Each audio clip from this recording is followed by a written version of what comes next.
back-to-back Moana stories, and this time it's Moana becoming shiny. Moana loved gathering the village children and telling them a story, just like her grandma Tali used to. "Tell us another," a little boy said. "A scary one from your adventures," a girl chimed in. "One about, Lolotai." Moana smiled. "Oh, you want to hear about the realm with the monsters, huh?" she said. Then started the story.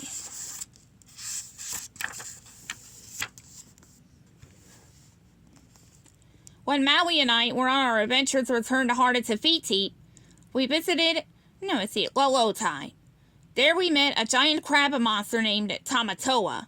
You see, Tamatoa is a collector of all types of treasures, especially shiny ones. He had Maui's fish hook. We had to get it back. "Wait!" a little boy cried out. "Why does Tamatoa like shiny things?" Moana considered this. She thought about what the crab monster had told her in the legends that she'd learned about him since. Well, Tamatoa thought he could make himself beautiful by putting shiny things on his shell.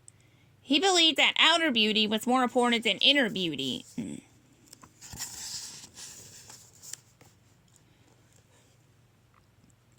He believed this even when he was growing up.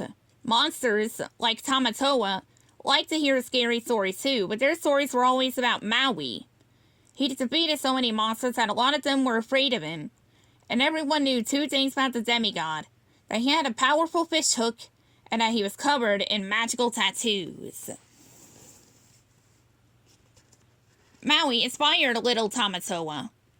He wanted to be feared by everyone, too, including the demigod. But to be the most amazing monster in all of it, Lolotai, he needed something to set him apart. "What I need," Tamatoa told himself, is a look. So Tamatoa went about finding one. He tried covering himself with rocks, kelp, and even prickly urchins, but nothing worked. Until, Moana continued, one fateful day, something sparkly fell from the ocean above. It was a shiny necklace. Tamatoa placed it on the shell. "I'm beautiful," he declared. From then on, Tamatoa was hooked. He searched far and wide for other sparkly things to add to his collection, and he became more and more obsessed with his shiny appearance.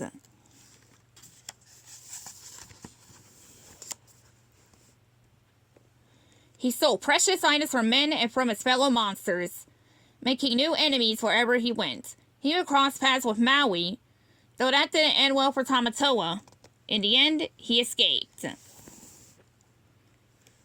Over the years, his collection grew and Tamatoa felt more and more powerful. He used his shininess to attract fish to eat for dinner. He became known as the most menacing scavenger of Lolotai, taking down anyone who got in his way. This meant he was often alone, but he didn't care. He only cared about one thing.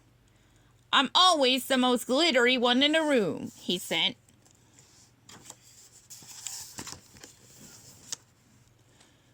And when he found Maui's fish hook, which Maui had lost in the sea after his exile, Tamatoa decided it would make him the most amazing, most crabulous monster there ever was.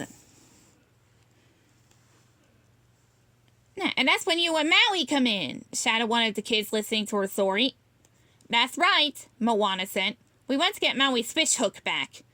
Of course, we needed to be careful. Tamatoa wasn't going to let us walk away with one of his most prized possessions."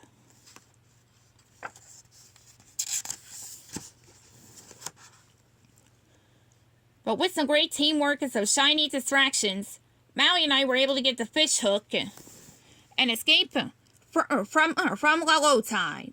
"Yay!" the kids cheered. But what happened to Tamatoa?" one of them asked.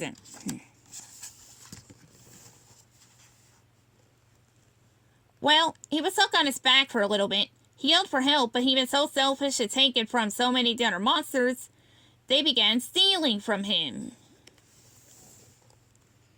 When Tamatoa finally got back on his claws, he had to start his collection all over again.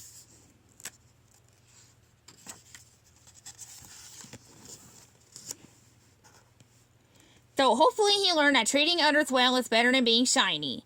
Moana finished. The kids nodded, agreeing with her solemnly. Then one of them raised his hand. Tell us another story, Moana.